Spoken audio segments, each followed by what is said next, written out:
பட்டம் பெற்றவர், MA தமிழில் பயின்றவர்.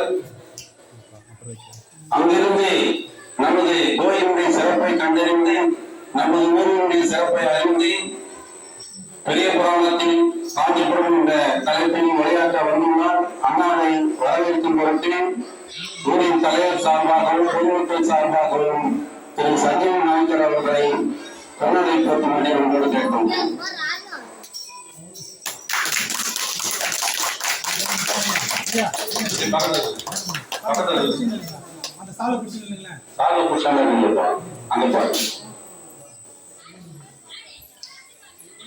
அடுத்ததாக நமது ஊரினுடைய ஆன்மீக பெரியவர் திரு ராமானுஜன் தாசன் அவர்களை மாலை அணிக்கும்படி அன்போடு கேட்டுக்கொண்டோம்.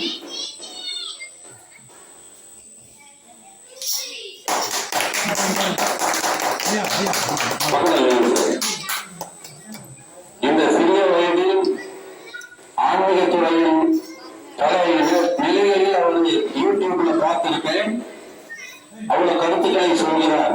அவற்றை இப்பொழுது நாம் கண்டுகளிப்போம். வாழ்த்துகிறது.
அருள்மிகு ஸ்ரீ பரத்தியம்மன் திருக்கோயில் அறங்காவலர் குழு உறுப்பினர்களுக்கும் என்னுடைய பணிவான வணக்கத்தை தெரிவித்துக் கொள்கிறேன். உலகம் உணர்ந்து ஊழற் பெரியவன் இரவுலாவிய நீர்மணி ஊழியன் அழகில் சூரியன் அம்பல தாருவான் பல சிலம்படி வாழ்த்தி வணங்குவான். அனைவருக்கும் இனிய வணக்கத்தை பணிவோடு தெரிவித்துக் கொள்கிறேன். நம்ம பார்க்க வேண்டிய தலைப்பு என்னன்னா, பெரிய புராணத்தில் காஞ்சிமா நகரம். காஞ்சிமா நகரம் அப்படிங்கிறது புண்ணிய தலங்கள்ல ஒன்று. பிறக்க முக்தி அளிப்பது திருவாரூர். பிறக்க முக்தி அளிப்பது அப்படின்னாலே அது நம்ம அங்க போய் பிறக்கிறது, அவ்வளவுதான். அதுக்குன்னு ஒரு காலம் உண்டு, ஒரு வரையறை உண்டு. அதே மாதிரி காசியை இறக்க முக்தி அளிப்பது அப்படின்னு சொல்லுவாங்க. அது வருங்காலம், நம்மளுக்கு அது சாத்தியப்படுமா என்று தெரியாது. ஆனா இந்த காஞ்சிபுரம் அப்படிங்கிறது வாழ முக்தி அளிப்பது. ஒண்ணு திருவாரூர் பிறக்க முக்தி அளிப்பது பாஸ்ட், காசி இறக்க முக்தி அளிப்பது அது ஃபியூச்சர், அது வருமான தெரியாது. ஆனா இந்த காஞ்சிமா நகரம் வாழ முக்தி அளிப்பது, இதுதான் பிரசன்ட். நிகழ்காலத்துல வாழ்ந்தாலே முக்தி அப்படின்னு சொல்லுவாங்க. இதே மாதிரி நினைத்தால் முக்தி அளிப்பது திருவண்ணாமலை நம்ம பார்த்துக்கணும். சொன்னால் முக்தி அளிப்பது நான் வந்திருக்கிற மதுரை மாநகரம். அதுதான் மதுரையை சொன்னாலே முக்தி அப்படின்னு சொல்லுவாங்க. அதுலதான் காஞ்சிபுரம் என்பது வாழ முக்தி அளிக்கும் ஒரு புண்ணிய ஸ்தலம். அந்த புண்ணிய ஸ்தலத்துல நீங்க எல்லாம் இருக்கிறது பெருமை. அந்த இடத்துல நான் பேசுறது அது இன்னும் பெருமை சேர்க்குது. அதுல நம்ம பெரிய புராணத்துல எங்க காஞ்சிபுரத்தினுடைய சிறப்புகள் இருக்கு அப்படிங்கறதுதான் இன்னைக்கு நம்ம பார்க்கணும். முதல்ல பெரிய புராணம்னா என்ன அப்படின்னு நம்மளுக்கு தெரியும். எது பெரிய புராணம்? பெரிய புராணம் அப்படிங்கிறது சேக்கிழாரால் எழுதப்பட்ட ஒரு தமிழ் இலக்கியம். இதுக்கு சேக்கிழார் வச்ச பெயர் என்ன பெயர் அப்படின்னா திருத்தொண்டர் புராணம். திருத்தொண்டர் புராணம். தொண்டர்கள் அப்படின்னா 63 நாயன்மார்கள். நம்ம சிவன் கோயிலுக்கு போனா நம்ம பார்த்திருப்போம் 63 நாயன்மார்களுடைய சிலையை வரிசையா வச்சிருப்பாங்க. நம்மளாம் பார்த்திருப்போம். அந்த நாயன்மார்களுடைய வரலாற்றை கூறுவதுதான் இந்த பெரிய புராணம். அதை சேக்கிழார் வச்ச பெயர் திருத்தொண்டர் புராணம். 63 9 தொகையடியார்கள் இவர்களுடைய வரலாற்றை கூறுவது. சரி, இந்த திருத்தொண்டர் புராணத்தை ஏன் பெரிய புராணம் அப்படின்னு நம்ம சொல்றோம்? 9,000 10,000 பாடல்களை கொண்டது. அதை கூட நம்ம பெரிய கம்பராமாயணம் அப்படின்னு நம்ம சொல்றது. சிலப்பதிகாரம் அதுவும் தமிழர்களுடைய ஒரு காப்பியமா வந்தது. அதையும் நம்ம பெரிய சிலப்பதிகாரம் அப்படின்னு நம்ம சொல்றது. எந்த இலக்கியத்திற்கும் இல்லாத ஒரு சிறப்பு இந்த பெரிய புராணத்திற்கு, திருத்தொண்டர் புராணத்திற்கு கிடைச்சிருக்கு. அப்படி எதனால கிடைச்சிருக்கு? இந்த பெரிய அப்படிங்கிற அழைப்பு சாதாரணமா கிடைக்கிறது. ஏதாவது ஒரு சிறப்பு இருக்க போய் தான் இந்த பெரிய புராணம் அப்படின்னு சொல்லுவாங்க. என்ன சிறப்பு அப்படின்னு நம்ம பார்த்தோம்னா, நம்ம எல்லாம் ஔவையார் அவர்களை கேள்விப்பட்டிருக்கோம். ஔவையாரே தமிழ் வரலாற்றுல 7 ஔவையார்கள் இருந்தாங்க அப்படின்னு ஒரு விளக்கம் உண்டு. அதுல ஒரு ஔவையார் முருகப்பெருமான் மீது பற்று கொண்ட ஒரு ஔவையார். முருகப்பெருமான் கேள்வி கேட்பார்ல, அப்ப ஔவையார் அதற்கு அந்த கேள்விக்கு பார்த்தால் பதில் சொல்லுவாங்க. அரியது, கொடியது, இனியது அப்படிலாம் கேள்வி வைப்பாங்க. அரியது கேட்பின் வரிவழி மேலும் அரியது அறிந்து மானிடராய் பிறந்த கருது அப்படின்னு சொல்லுவாங்க. அதுல முருகப்பெருமான் பெரியது எது அப்படின்னு கேட்பார். எது பெரியது அப்படின்னு கேட்பார். அப்ப ஔவையார் என்ன சொல்லுவாருன்னா, பெரியது கேட்கும் நெறிய வெப்பேலோ பெரிது பெரிது புவனம் பெரிது. புவனம் அப்படின்னா உலகம் நடக்கும். இந்த உலகம் பெரியதுன்னு சொல்றாங்க. ஆனா இந்த உலகத்தை படைத்த நான்முகன் பெரிது பெரிது புவனம் பெரிது. புவனமோ நான்முகன் படைப்பு. நான்முகன்னா பிரம்மன். இந்த உலகம் பிரம்மாவினுடைய படைப்பு. அப்ப பிரம்மா பெரியவரா? இல்ல. பிரம்மா திருமாலுடைய உந்தியில் ஒழுக்கம். உந்தினா வயிறு. திருமாலுடைய நாவி கமலத்தில் இருந்து தோன்றியவர் தான் பிரம்மா அப்படின்னு ஒரு வரலாறு உண்டு. அப்ப திருமால் பெரியவங்களா? இல்ல. அந்த திருமால் அலைகடல் துயின்றோம் அப்படின்னு சொல்லுவோம். பார்க்கடல்ல தான் அவர் பள்ளி கொள்வார் அப்படின்னு நம்ம வரலாற்றுல பார்த்திருக்கோம். அப்போ அந்த பார்க்கடல், அந்த அலைகடல் பெரியதா? இல்ல. அலைகடல் கும்பமாவதி கலசத்துள் ஒடுக்கம். அப்ப அந்த கும்பமாவதியினுடைய கலசம் பெரியதா? அதுவும் இல்ல. அந்த கலசமோ புவியின் சிறுமண். அப்ப இந்த புவி பெரியதா? புவியோ அளவிற்கு ஒருதலை பாரம். அளவிற்கு அளவுக்கு இந்த புவிதான் தலையணை அப்படின்னு சொல்றாங்க ஔவையார். அப்போ அந்த அளவு பெரியதா அப்படின்னா அந்த அளவு இமையவள் சிறுவிரல் மோதிரம். இமையோட கையில் அணைகிற மோதிரம் தான் பாம்பு. அப்ப இந்த உமையவள் பெரியவர்களா? அந்த உமையோ சிவபெருமானும் ஒடுக்கம். சிவபெருமான் பாதி, உமை பாதி. அதனாலதான் உமையும் பாதன் அப்படின்னு நம்ம சொல்லுவாங்க. ரெண்டும் ஒரே உடம்பு கொண்டவர்கள். அதனால அப்போ சிவன் பெரியவரா அப்படின்னா இல்ல. சிவபெருமானும் தொண்டர்கள் உள்ளத்துள் ஒழுக்கம். இப்ப யாரு பெரியவங்க அப்படின்னா, தமிழ் சமயங்களிலேயே நம்ம சமயங்கள் மட்டும்தான். எல்லா சமயங்களும் மற்ற சமயங்கள் எல்லாம் இறைவனுக்கு முக்கியத்துவம் கொடுப்பாங்க. ஆனா நம்ம தமிழ் சமயம் மட்டும்தான் தொண்டருக்கு முக்கியத்துவம் கொடுக்கும். தொண்டர்கள் யாரு? பக்தர்கள். கோயிலுக்கு வரக்கூடிய பக்தர்கள், இறைவனுக்கு வழிபாடு செய்பவர்கள். அந்த தொண்டர்களை முன்னிறுத்திய ஒரு காப்பியம் தான் பெரிய புராணம். தொண்டர்கள் பெருமை கூடவும் பெரியதே அப்படின்னு ஔவையார் சொல்லுவாங்க. அந்த தொண்டர்கள் பெருமை கூடவும் பெரியதே அப்படிங்கிற அந்த வரிக்கு இணங்கதான் இந்த திருத்தொண்டர் புராணத்துக்கு பெரிய புராணம் அப்படிங்கிற ஒரு பெயர் வந்து. இது திருவள்ளுவரும் செயற்கரிய செயல் செய்வார் பெரியர், சிறியர் செயற்கரிய செய்யாதார் அப்படின்னு சொல்லுவார். செயலுக்கு அரிய செயல் செய்தவர்கள் பெரியவர்கள் அப்படின்னு அவர் சொல்றார். இந்த 63 நாயன்மார்களும் செயலுக்கு அரிய செயல் செய்தவர்கள். செயலுக்கு அரிய செயல்கள்னா நம்மால் செய்ய முடியாத செயல்கள். அதெல்லாம் நீங்க 63 நாயன்மார்களை பார்த்தீங்கன்னா சிறுத்தொண்ட நாயனார் நம்ம கேள்விப்பட்டிருப்போம்.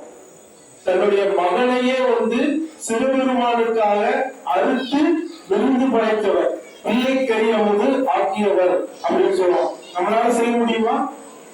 முடியாது. அப்படிப்பட்ட ஒரு மகத்தான ஒரு செயலை செய்தார் கண்ணப்ப நாயனார். அவரு இறைவன் கண்ணிலிருந்து வடிந்த வெட்டை அதை பார்த்த உடனே இவர் தவிச்சு போறார். இவர் கண்ணெடுத்து குடிக்கி இறைவனுக்கு வைக்கிறார். நம்மளால செய்ய முடியுமா? முடியாது. இப்படி இன்னொன்னு, தகப்பன் தாள் தாதை தாள் எரிந்த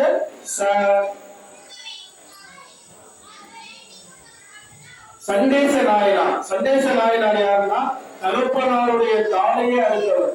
எப்படின்னா இவர் சண்டேச நாயனார் சிவபூஜை செய்வார். அந்த சிவபூஜைக்கு பாலாபிஷேகம் அப்படின்னு மண்ணினால சிவபூஜை செய்து சிவலிங்கம் உருவாக்கி அந்த சிவலிங்கத்திற்கு பாலாபிஷேகம் செய்வார்.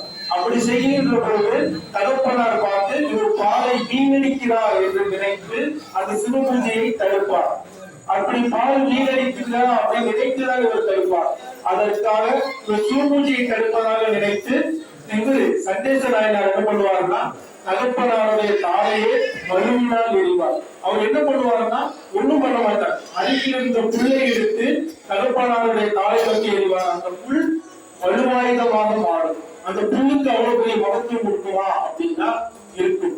சிவ தொண்டர்கள் அவர்கள் செய்கின்ற பூஜையை நாம் தடுத்தால் நிச்சயமாக அந்த புல் கூட மாறும் அப்படின்னு சொல்லுவாங்க. வல்லவனுக்கு புழு ஆயுதம் அப்படின்னு ஒரு சொல்லுவாங்க. எல்லா பெரிய புராணத்திலிருந்து வந்தவைதான், பெரிய புராணத்துல இருக்கக்கூடிய சொற்றொடர் தான்.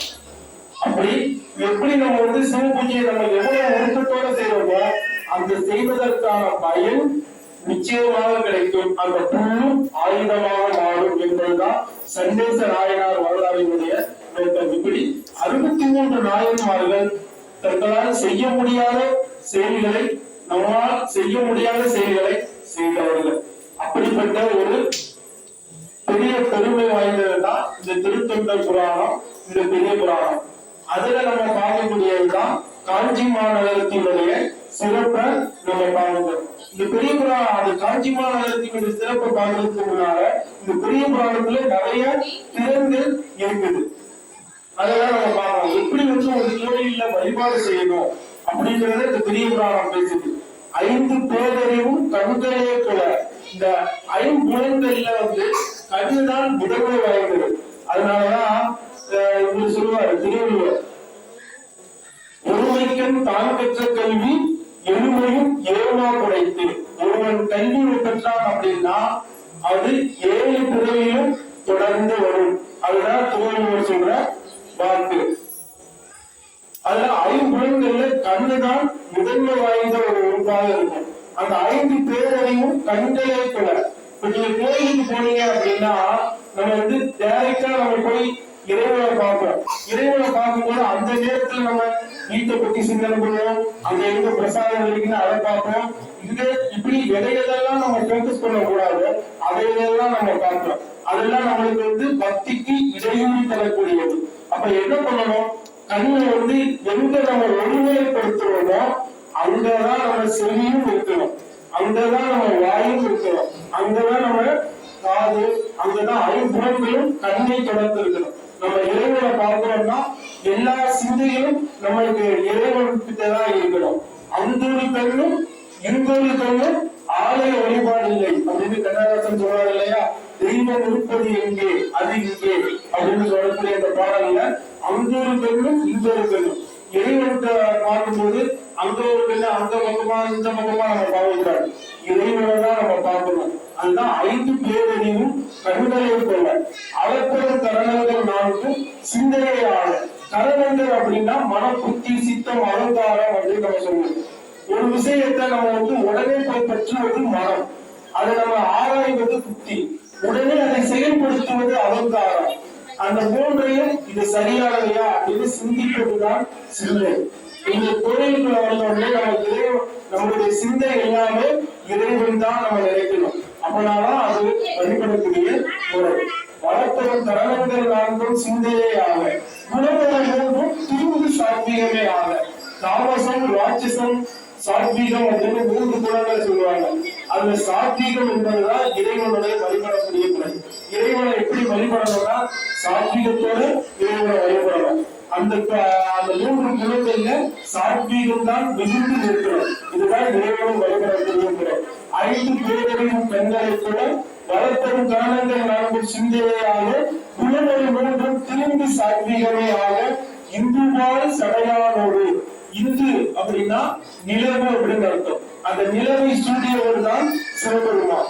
இந்துவால் சடையானோடு அப்படி இந்த அந்த நிலவை சூடிய சிவபெருமான் அந்த பேரின்ப வெள்ளத்துல நம்ம நினைத்தால் அப்ப நம்ம மாநில மகிழ்ச்சி நம்மளுக்கு கிடைக்கும். இதுதான் பெருமானத்துல வழிபடக்கூடிய முறை. ஒரு அடியவர்கள் எப்படி இருக்கிறோம், அடியவர்களுடைய திறத்தை பெரிய புராணம் எப்படி பேசுது அப்படின்னு நீங்க பாத்தீங்கன்னா, பெருமையால் தம்மை ஒப்பார், பேரலால் எம்மை பெற்றார், பெருமையால் தம்மை ஒப்பார். சிவபெருமானுடைய அடியவர்கள் எப்படி இருக்கணும் அப்படின்னா, அவர்கள் உள்ளத்துல அன்பு நிலைத்து இருந்தால் அவர்கள் சிவபெருமானாகவே இருக்கப்படுவார்கள். சிவபெருமானுடைய நெஞ்சத்தில் அடியவர்கள் இருந்தால் அந்த அடியவர்களும் சிவபெருமான் தான். அதனால பெருமையால் தம்மை ஒப்பார்னு சேர்க்கிறார் சொல்றார். பெருமையால் தம்மை ஒப்பார், பேரலால் எம்மை பெற்றார். அடியவர்கள் யாருன்னா அவர்கள் யாரும் இல்ல, அவங்க சிவபெருமானுடைய உள்ளத்தில் நிறைந்தவர். அதனாலதான் அவங்க சிவபெருமான் தான் அப்படின்னு சொல்றார். பேரலால் எம்மை பெற்றார், எளிமையான உலகை வெல்வார். இந்த எளிமை அப்படின்னா என்னன்னா, நம்ம எந்த ஒரு கடவுளை நம்ம நினைக்கிறோமோ அந்த கடவுளை தான் நம்ம வாழ்நாள் முழுவதும் நினைக்கிறோம். பக்தியில உரிமை எப்பவுமே இருக்கணும். இன்னைக்கு ஒரு கடவுள், நாளானைக்கு ஒரு கடவுள், அடுத்த நாள் இன்னொரு கடவுள் அப்படின்னு நம்ம மாறிட்டே இருந்தோம்னா அது பக்தியினுடைய நிலைப்பாடை காட்டாது. அதனாலதான் வள்ளலார் சொல்லுவார், உரிமையுடன் எனக்கு திருமணத்தை நினைக்கின்ற உத்தமர்களும் உணர வேண்டும் அப்படின்னு. ஒருமை பக்தியில இந்த ஒருமை இருக்கிறோம். அடியவர்கள் எப்படின்னா, ஒருமையால் உலகை வெல்வார், ஊழலே ஒன்றுமையா. ஊழல்னா குற்றம், அடியவர்கள் குற்றமில்லாதவர்கள் அப்படின்னு சொல்லிக்கிறார் சொல்றார். அருமையார் நிலையில் நின்றார், அன்பினால் இன்பம் மாறுவார். அவர்கள் அடியவர்கள் உள்ளத்தில் இருக்கக்கூடிய அன்பு சிவபெருமானை அடையக்கூடிய அன்பு. அந்த அன்பினால் இன்பத்தை உண்டாக்கக்கூடியவர்கள் தான் அடியவர்கள் அப்படின்னு சொல்றார். இருமையும் கடந்து நின்றால் இவரை அடைவார். இருமை அப்படின்னா இம்மை மறுமை. இந்த இம்மை மறுமையை இப்பிறவி மறுபிறவி இதெல்லாம் கடந்தவர்கள் தான் அடியவர்கள். இந்த பிறவி எல்லைக்குள் அகற்றாதவர்கள் தான் அடியவர்கள். அப்படிப்பட்ட அடியவர்களுடைய தினத்தை சொல்கிறார் இந்த பாடல்கள் மூலமாக ஏற்படுகிறார். சரி, இந்த பெரிய புராணத்தில் என்ன பயன் அப்படின்னு நம்ம கேட்போம்ல. இந்த பெரிய புராணம் 63 நாயன்மார்களுடைய வரலாற்றை கூறுவது. இதனால் என்ன பயன் அப்படின்னா, அதான் செய்தியாளர் சொல்றார். எப்பவுமே ஒரு நூல் பயன் அப்படின்னு இருக்கு. இந்த நூலை படிப்பதனால் நமக்கு என்ன பயன், அது முக்கியமா தேவை. அப்படின்னாலும் நம்ம படிப்போம். ஏதோ ஒரு காரணத்தோட தான் நம்ம படிப்போம். ஒரு வகுப்பிலே நம்ம இருக்கும்போது இது படிச்சோம்னா தேர்வுகள் வருமா, மதிப்பெண் வாங்கலாமா அப்படிலாம் நம்ம பார்ப்போம். அதுதான் செய்கிறார். இந்த இடத்துல இந்த நூல் கடைக்கு பொழுது அவரே இந்த நூலுக்குரிய பயனையும் அவர் சொல்றார். இங்கு இதன் நாங்கள் கூறி இவ்வுலகத்து முன்னால் தங்கு இருள் சிந்தையும் சார்ந்து நின்ற தொங்கிய இருளை ஏதோ துறையில் தொட்டுகின்ற செங்கதிரவம் போல் நீக்குவது திருத்தொண்டர் சிறாரம் உண்டாம் அப்படின்னு சொல்றார். ஒரு சூரியன் வந்தா எப்படி புற இருள்கள் எல்லாம் மறையும். ஒரு சூரியன் வரும்போது இருள் மறையுது இல்லையா, அது மாதிரி இந்த திருத்தொண்டர் புராணத்தை நம்ம படிச்சா நம்ம மனசுல இருக்கக்கூடிய இருள் மறையும். இந்த இடத்துல இந்த இருளோட இருக்கிறவங்களை நாட்களோட ஒற்றுந்தாரு செய்கிறார். இது எப்படி இலக்கியத்துல படிக்கும்போது நம்மளை நம்மளுக்கு அறிவுரை சொல்லும் போது நம்மளை விலங்குன்னு நம்ம சொல்ல நம்மளுக்கு கோவம் வராதா? கோவம் இல்லை. அப்ப இந்த இடத்துல இலக்கியத்துல செய்கிறார் மாக்கள் அப்படின்னு போட்டது கண்டிக்கக்கூடியது அப்படின்னு நம்மளுக்கு தெரியும். ஆனா மாக்கள் அப்படின்னு போட்டது எதுக்காக அப்படின்னா, அப்படி போட்டாதான் நம்ம திரும்பி நம்ம அந்த பாதை வழியா நம்ம போக மாட்டோம். எதுக்காக மாக்கள் போட்டாரு அப்படின்னா, நம்ம மனசுல ஆணவம், கண்மம், மாயை அப்படிங்கிற 3 மரங்கள் இருக்கும். இந்த மும்மலத்தோட நம்ம இருந்தோம் அப்படின்னு சொன்னா இறைவனை வழிபாடு செய்ய முடியாது. இறைவனை வழிபடுவதற்கு இந்த மூன்று பெரும் தடையாக இருக்கக்கூடியதுதான் இந்த மும்மலங்கள். அந்த மும்மலத்தோடு இருக்கக்கூடிய மனிதர்களை தான் சிறுக்கியார் மாற்றோம் அப்படின்னு சொல்றார். இதை திருவள்ளுவருமே கூட மனிதர்களை மாற்றம்னு சொல்லுவார். செவியின் சுவை உணரா வாழ்வுலகின் மாற்றல். செவியினுடைய சுவைக்கு முக்கியத்துவம் கொடுக்காம சாப்பிடுறதுக்கு முக்கியத்துவம் கொடுக்கிறவங்க இருப்பாங்க தெரியுமா, அவர்களதான் இந்த இடத்துல மாற்றம்னு வள்ளுவர் சொல்றார். அப்படிப்பட்ட மனிதர்கள் அவையிலும் வாழிலும் அவங்க செத்தா என்ன வாழ்ந்தா என்ன அப்படின்னு கேட்கிறாரு திருவள்ளுவர். அப்ப நம்ம எல்லாம் செவியினுடைய சுவைக்கு தான் முக்கியத்துவம் கொடுக்கணும். வாழ்வுணர்வுக்கு நம்ம முக்கியத்துவம் கொடுக்க கூடாது. வாழ்வுணர்வுனா சாப்பிடுறது அப்படின்னு சாப்பிடுறதுக்கு முக்கியத்துவம் கொடுக்க கூடாது அப்படின்னு வள்ளுவர் சொல்றார். செவியினுடைய சுவைக்கு இதெல்லாம் வள்ளுவர் சொல்றாரு. மாற்று சிந்தையில் சார்ந்துகின்ற இந்த கொள்கையில் இருளை ஏழு புற இருள் போக்குகின்ற புற இருள் அவர் எப்படி சூரியன் விளக்குகிறார். சூரியன் வந்தா எப்படி புற இருள்லாம் விலகுவோம், அது மாதிரி இந்த திருத்தொண்டர் புராணம் மக்கள் மனசுல இருக்கக்கூடிய அகையுறவை நீக்குவது. இதுதான் இந்த நூல் பயன். இந்த நூலை படிப்பதால் என்ன பயன் அப்படின்னா, மக்கள் மனசுல இருக்கக்கூடிய அகையுறு ஆணவம் கண்மம் மாவை என்று சொல்லக்கூடிய இந்த மூவரங்களும் நீங்கும். இதெல்லாம் இந்த பெரிய புராணம் பயன். இதுதான் இந்த நூலினுடைய பயன் அப்படின்னு சேர்க்கிறார் சொல்றார். புற இருளை பிறக்கக்கூடியது. அது போல இது நம்ம மனசுல இருக்கக்கூடிய அகையுறவை போக்கும். இதுதான் இந்த நூலுக்கான நூல் பயன். சரி, இந்த மானுடத்தினுடைய பயன். நாம எதுக்கு இறைவனை வணங்குறோம் அப்படின்ற ஒரு கேள்வி வருது. அதுக்கு சேக்கிழார் எப்படி சொல்றாரு, ஊனடைந்த உடம்பின் பிறவியை சாருமால் தேனடைந்த மலர்களில் தெளிவும் மாநடம் செய்கின்ற வரதர் பெற்றார் தொழ.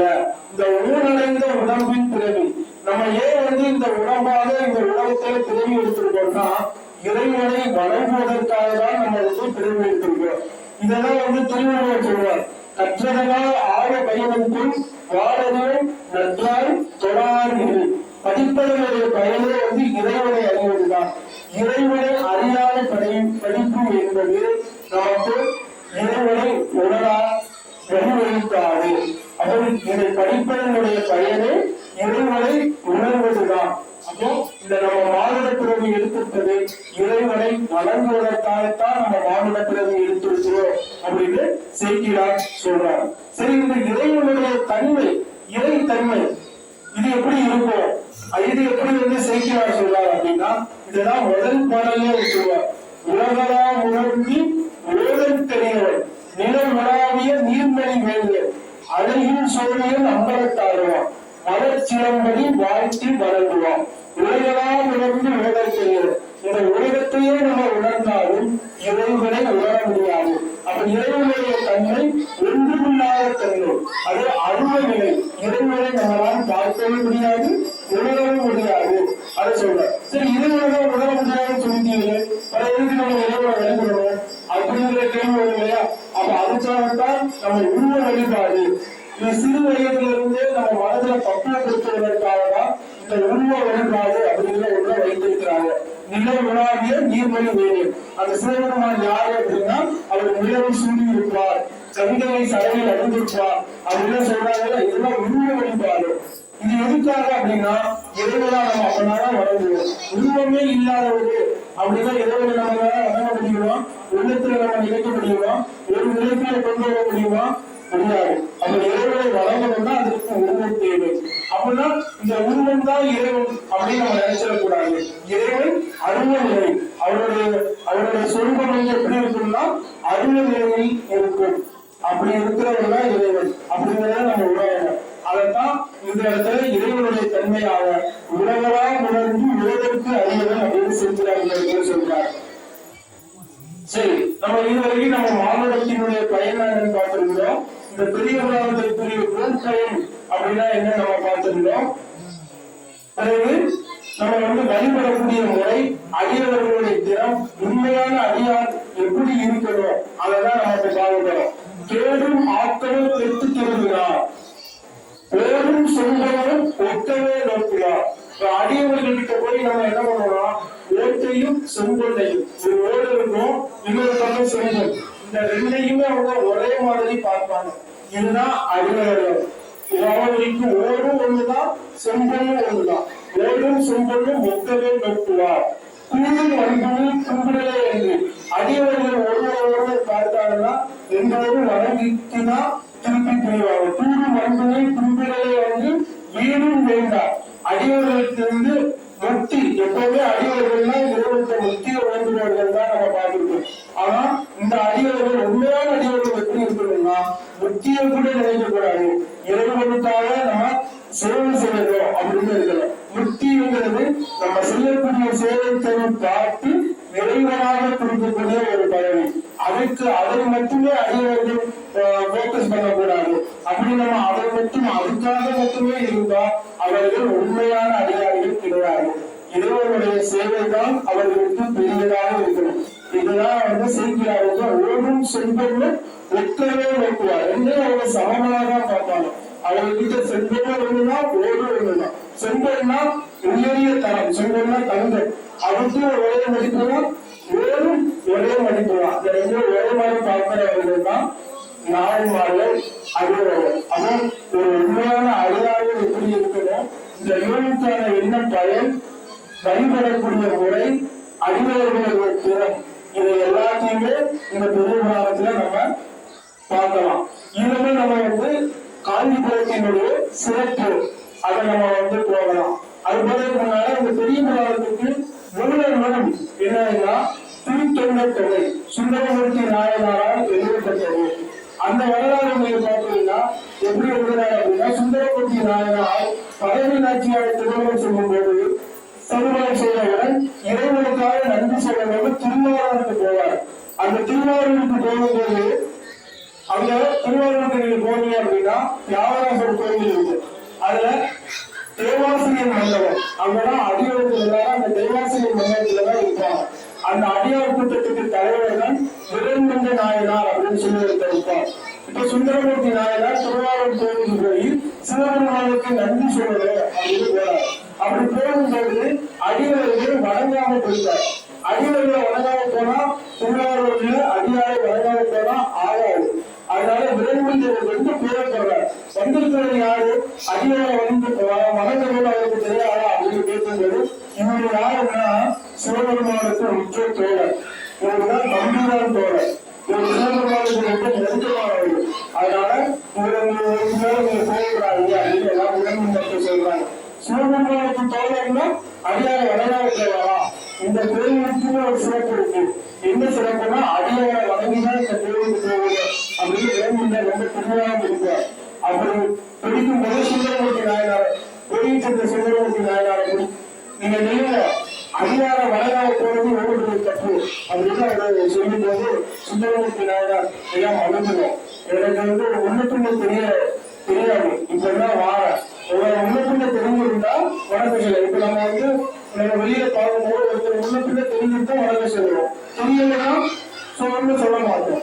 அதுதான் சுந்தரமூர்த்தி நாயனார் சொன்னார். அவர் பண்ணிட்டு கேட்டார், எவ்வளவு கேட்டு போட்டார். ஆனா விரண்மண்டை கேட்டார், பண்ணது தப்பு, எங்களுக்கு இந்த கோயில அனுமதிங்க அப்படின்னு சுந்தரமூர்த்தி நாயனார வெளியே அனுப்பிட்டார். இப்போ மற்ற அடியார்கள்லாம் விரண்மண்டை சொல்றாங்க, இவரை நீங்க வெளியே அனுப்புறீங்க, ரொம்ப தப்பு, இறைவனுக்கு தெரிஞ்சா இது ரொம்ப ஆபத்தா போகும், இவர் இறைவனுக்கு ரொம்ப நெருக்கமானவர் அப்படின்னு சொல்றாங்க. அப்படியா, இறைவனுக்கு ரொம்ப நெருக்கமானவரா? அப்போ இறைவனுக்கு இந்த கோயில அனுமதி இல்லை, இறைவனுக்கு பிறகு அப்படின்னு சொல்லிட்டார். இப்ப இறைவனும் சிவபெருமானும் இறைவன்தான் இருக்கிறாங்க. இந்த தமிழ் சமயத்துக்கு என்ன சிறப்பு அப்படின்னா, தொண்டரை முன்னிறுத்த வேண்டும் என்பதற்காக இறைவனையே கோயிலை விட்டு வெளியேற்றிய ஒரு சமயம் தான் நம்மளுடைய சமயம். எப்பவுமே தொண்டருக்கு தான் முக்கியம், இறைவனுக்கு அடுத்துதான் அப்படிங்கிறதுக்காகதான் இந்த வரலாறு வரும். அப்படி இறைவனும் சுந்தரமூர்த்தி நாயனாரும் ரெண்டு பேரும் வெளியிலதான் இருக்கிறாங்க. இப்ப இறைவன் சுந்தரமூர்த்தி நாயனாருக்கு சொல்றார், அப்பா வழியில நீ அடியோருக்கு பாவதான் செய்யணும் அப்படின்னு சொல்லும் பொழுது இப்ப சுந்தரமூர்த்தி நாயனார் என்ன சொல்றாங்கன்னா, இல்லடா உண்மை புகழ்ந்து பாடுவதற்காக தான் வந்தேன், அடியாரை புகழ்ந்து நான் என்ன பாடுறது, எனக்கு என்ன தெரியும் அடியாரிகளை பத்தி அப்படின்னு சொல்லும் பொழுது சிவபெருமான் என்ன சொல்றார் அப்படின்னா, நான் அடி எடுத்து கொடுக்குறேன் நீ பாருங்க அப்படின்னு. எப்போதுமே புலவர்களுக்கு அடி எடுத்து கொடுப்பது சிவபெருமானுடைய வேலை, சிவபெருமானுடைய வேலை. சிவபெருமான் அர்த்தநாதருக்கு அடி எடுத்து கொடுத்தார் முத்து அப்படின்னு. இந்த அர்த்தநாதர் முத்தத்தை பற்றி திருமணை அப்படின்னு சொல்லுவார். அது மாதிரி இந்த இடத்துலையும் சுந்தரமூர்த்தி நாயனாருக்கு சிவபெருமான் அடி எடுத்து கொடுக்கிறார். எப்படின்னா துல்லியமான அந்தரத்தம் அதுவாக்கும் வழியே அப்படின்னு அடி எடுத்து கொடுத்தவங்கதான் சுந்தரமூர்த்தி நாயனார் பாடுறார். துல்லியமான அந்தரத்தம் அதுவாக்கும் வழியே திருநீல கண்டத்து தூவனாருக்கு அடியே இல்லையே என்னால இயற்பதற்கு அடியே எதிராண்டும் திருமாலை அருளாக்கும் அடியேந்து 63 நாயனார்களுடைய பட்டியலையும் அந்த இடத்துல வைக்கிறார். அதுல சுந்தரமூர்த்தி நாயனாருடைய தாய் கொள்கையும் சேர்த்து சடையனார் இசை நாயனார் அவர்களுக்கும் அடியேன் அப்படின்னு தாயாரையும் தந்தையாரையும் சேர்த்து 63 நாயனார் பட்டியல் அவர் வைக்கிறார். அதற்கு பிறகு திருத்தொண்டர் அந்தாரின்னு சொல்லி நம்பியாண்டார் நம்பி அந்த ஒருவரிக்க சுந்தரமூர்த்தி நாயனார் அந்த ஒருவரிக்கு இவர் 4 மணி எழுதினார் நம்பியாண்டார் நம்பி. ஒவ்வொரு அடியார்களுக்கும் 4 எழுதினார். இந்த திருத்தொண்ட தொகையையும் திருத்தொண்டர் அந்தாரியையும் வைத்துதான் செலுக்கிறார். அடியார்களுடைய வரலாற்றை திரட்டுகிறார். அப்படி திரட்டப்பட்டதுதான் பெரிய புராணம். இதற்காக அவர் கள ஆய்வு ஒவ்வொரு அடியார்களும் எந்த பகுதியில் வாழ்ந்தார்களோ அந்த பகுதிக்கு சென்று அந்த அடியார்களுடைய குறிப்புகளை எல்லாம் எடுத்து அதற்கு பிறகு அவர்களுடைய உண்மை வரலாற்றை செலுத்தினார், பதிவு செய்கிறார். அப்படி பதிவு செய்யப்பட்டதுதான் இந்த திருத்தொண்டர் புராணம். அந்த திருத்தொண்டர் புராணத்தில் பெரிய புராணத்தில் இருக்கக்கூடிய காஞ்சி மாநகரத்தினுடைய சிறப்பு. அதுல காஞ்சி மாநகரத்துலதான் அம்பாளுடைய சிறப்பு. எப்படி அம்பாள் காமாட்சி அவங்களுடைய சிறப்பை எப்படி செலுத்தினார் சொல்றாரு அப்படிங்கிறத நம்ம பார்க்கலாம். பெரிய புராணத்துல அம்பாளுடைய சிறப்பு நிறைய நடக்கும். திருஞான சம்பந்தருடைய வரலாற்றுல அம்பாள் தான் அந்த இடத்துல அம்பாளுடைய மகிமை பேசப்படும். எப்படி பேசப்படும் அப்படின்னா திருஞான சம்பந்தர் சிறு வயது சிறு குழந்தையாக இருக்காரு. அவர் அப்படி இருக்கும்பொழுது சிறு வயதில் இருக்கும்பொழுது அவருக்கு சிவபெருமானால பக்தி. அவர் தந்தையார் கோயிலுக்கு போவார். சீர்காழியில் இருக்கக்கூடிய அந்த வேத புருஷர் கோவிலுக்கு தந்தையார் கோவில் பொழுது சிறு குழந்தையாக இருக்கக்கூடிய அந்த திருஞான சம்பந்தரும் அப்பா நானே வாழேன் அப்படின்னு கூட திருஞான சம்பந்தர் உடனே தன்னுடைய மகனையும் சேர்த்து அழைத்துக் கொண்டு அவரும் கோவிலுக்கு போறார். அப்படி கோவிலுக்கு போகும்போது அந்த காலத்துல கோவிலுக்கு போறோம்னா பக்கத்துல இருக்கக்கூடிய திட்டக்குளங்கள் நீராடிட்டு அதுக்கு பேர் கோவிலுக்கு போறோம். இதுதான் அந்த நிலையிலேயே மாறும். அப்படி தகப்பனார் திட்டக்குளத்துல நீராடிட்டு அதை நீராடும் பொழுது இந்த திருஞான சம்பந்தரை பக்கத்துல அமர வைத்து அதுக்கு பேர் நீராட போறாரு. அப்படி நீராடும் பொழுது முந்தி பிடிக்கின்ற பொழுது தகப்பனாரை காணல அப்படின்னு இந்த குழந்தை அழுந்தது. இந்த குழந்தை எப்படி அழுது அப்படின்னா எங்க தெப்பகுளத்துல நீராட சொல்றது தந்தையார் மூழ்கியது அந்த திசையை நோக்கி பார்க்கிறவர் சம்பந்தரோட அழகம். ஆனா அந்த சம்பந்தர் என்ன பண்ணாரு, எதிர்ப்பு கையை காட்டி எழுந்தார் அப்படின்னா தோழியத்தவரோட குழந்தை கையை காட்டி தொலைந்து போனது அப்பா அப்பா என்று சொல்லி அறியாமல் அம்மே அப்பா என்று அந்த குழந்தை அழுது அப்படின்னு சேர்க்கிறார் சொல்றார். அம்மே அப்பானா அந்த திருத்தொழியத்தில் இருக்கக்கூடிய அம்பாள் அந்த அம்மனை பார்த்து அம்மே அப்படின்னு சொல்லி அழுந்தது அப்படின்னு சொல்றார். இது சைக்காலஜிக்கலா 3 வயது குழந்தை அழுகின்ற பொழுது வாயை திறந்தாலே அம்மா என்று சொல்லுதான் அழுது. அதனால இந்த இடத்துல செய்கிறார்கள் உடலியல் பூர்வமாக ஒரு குழந்தை அழுதால் எப்படி இருக்கும் என்று படம் பிடித்து காட்டுகிறார். அம்மே அப்பா என்று அழுதது. அப்படி அழுததும் சிவபெருமானுக்கு உள்ளம் படைபடைப்புகள் பக்கத்தில் இருக்கிற அம்பாயத்தை சொல்றார். குழந்தை அழுது பாதிப்பது அப்படின்னு எப்பொழுதுமே தாய்மார்களுக்கு ஒரு சிறப்பு என்னன்னா அவர் தந்தையார் என்ன சொல்றாங்களோ அதற்கு வெற்றிப்பாகதான் தாயார் செய்வாங்க. அவங்க என்ன சொன்னாங்க, பால் கொடை அப்படின்னு சொன்னதும் உணவு என்ன செஞ்சாங்க அப்படின்னா பாலோடு சேர்த்து சிவபெருமான் அம்பாளுக்கு சொன்ன அந்த சிவஞான கோலத்தையும் சேர்த்து கொடுத்து அந்த திருஞான சம்பந்தருக்கு கொடுத்தாங்க. அப்படி கொடுக்கின்ற பொழுதுதான் சிவத்தோடு திருஞான சம்பந்தருக்கு தொடர்பு கிடைக்காததான் அவருக்கு திருஞான சம்பந்தர் அப்படின்னு பெயரே இருக்குது. அப்படி பால் கொடுத்துட்டு அம்பாள் சிவபெருமானும் வழங்கிட்டாங்க.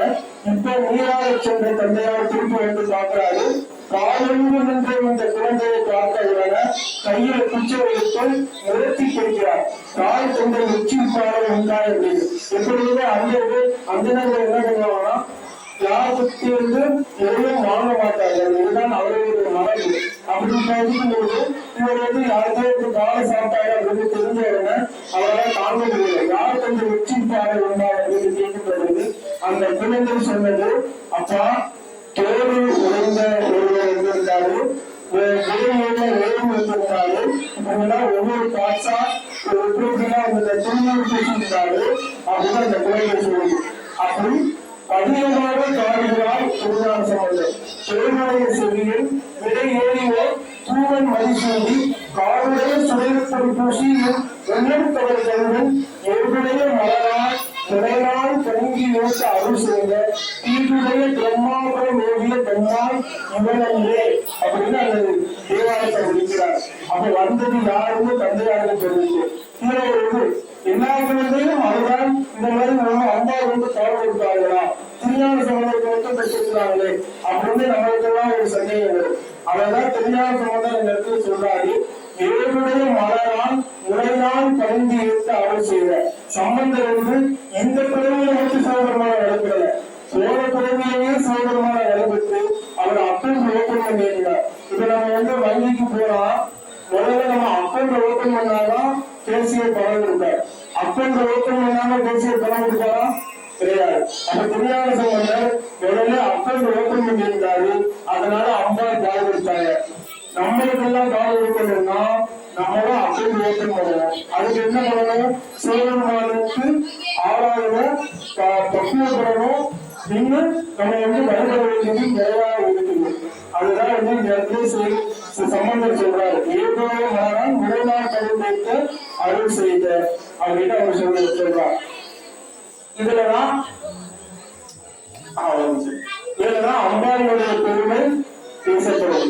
அடுத்தது காஞ்சிமா நகரத்துக்கு என்ன சிறப்பு அப்படின்னா, சிவபெருமான் வந்து தனிமையில இருக்கும்போது பார்வதி கிட்ட பல ஆகம வழிபாடுகளை தான் அவர் வந்து எடுத்து சொல்வார். அப்படி ஒவ்வொரு ஆகம வழிபாட்டிலும் சிவபெருமான் அம்பாளுக்கு சொல்லிட்டு வருவார். சொல்லிட்டு வருகிற போது அம்பாளுக்கு என்ன ஆசை அப்படின்னா, இவர்களை வழிபாடு பண்ணணும் அப்படின்னு உள்ளத்துக்குள்ள ஆசை வருது. இப்ப உள்ளத்துக்குள்ள ஆசை வந்த உடனே சிவபெருமான் வந்து அவருக்கு தெரியாதா மனைவி மனசுல என்ன நினைக்கிறாங்க அப்படின்னு. ஒவ்வொரு சில பேருக்கு அது தெரியாது, சில பேருக்கு அது தெரியும். ஆனா சிவபெருமான் உத்தரவுக்கு மனைவி மனசுல என்ன நினைக்கிறாங்க அப்படின்னு தெரிஞ்சு உடனே அம்மா என்ன சிவபெருமான் என்ன பண்றாங்கன்னா, அதுக்கு என்ன செய்ய போறேன் அப்படின்னு கேட்கிறாங்க. இல்ல நான் வந்து வழிபாடு செய்ய போறேன், நீங்க வந்து ஆகம முறையெல்லாம் எனக்கு சொன்னது உங்களை வழிபடணும் அப்படின்னு எனக்கு ஒரு ஆர்வம் பண்ணுது. அந்த ஆர்வத்தினுடைய பகுதி தான் அதற்கு காரணம் அப்படின்னு அம்மா சொன்ன உடனே சிவபெருமான் என்ன பண்ணாருன்னா, சரி நீ வழிபாடு செய்யும், அதற்கு ஒரு இடத்தை நான் சொல்லுகிறேன் அப்படின்னு சொல்லும் போதுதான் இது எல்லாமே இமயமலையில நடக்குது. சிவபெருமான் அம்பாளுக்கு இமயமலையில தான் ஆகம முறையெல்லாம் சொல்லுவாங்க. இப்ப எந்த இடத்தை சிவபெருமான் காட்டுறாரு தெரியுமா? அவர் நினைத்திருந்தால் பக்கத்தில் இருக்கக்கூடிய காசியை காட்டியிருக்கலாம், இன்னும் பக்கத்தில் இருக்கக்கூடிய அயோத்தியை காட்டியிருக்கலாம். அப்படி இல்லைன்னா திருக்காலத்தையை கூட காட்டியிருக்கலாம், குஜராத்தில் இருக்கக்கூடிய சிவத்தலங்கள் நிறைய இருக்கு, அதை கூட காட்டியிருக்கலாம். ஆனா அது எதையுமே காட்டல. சிவபெருமான் எதை காட்டினார் அப்படின்னா, தென் திசையில் இருக்கக்கூடிய இந்த பரந்த காஞ்சிமா நகரத்தை தான் சிவபெருமான் காட்டினார். எதுக்காக? அம்பாள் சிவபெருமானை வழிபாடு செய்வதற்காக. சிவபெருமான் கூடிய அந்த ஆகமங்கள் எல்லாம் உருவாக்கி அம்பாள் வழிபாடு செய்வதற்கு காஞ்சிபுரத்தை காட்டியிருக்கிறார். அதற்கு பிறகு அம்பாள் படைகளை திரட்டுக் கொண்டு தேவர்கள் கடைசியில ஒவ்வொரு இடத்தையும் வந்து அந்த அம்பாள் வந்து இந்த காஞ்சிமா நகரத்துக்கு வாராங்க. அதுக்கு வந்து மண்ணினால் சிவபீடத்தை செய்யறாங்க, அதற்கு தகுந்த முறையில பூஜை செய்யறாங்க. எப்பொழுதுமே சிவபெருமான் வந்து பூஜை பண்ணிட்டா உடனே